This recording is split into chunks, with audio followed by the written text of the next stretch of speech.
La deuxième attitude consiste sous prétexte d'être avec, à se laisser totalement aspirer par le milieu humain ambiant.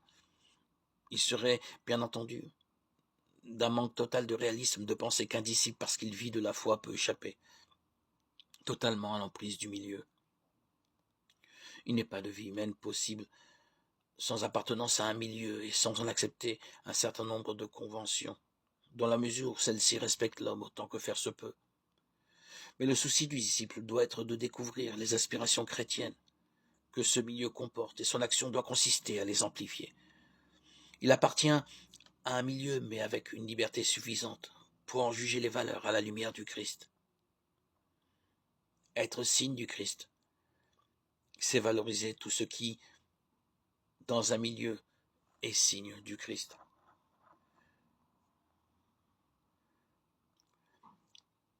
Cette deuxième attitude ne va pas sans difficulté, sans opposition ni affrontement.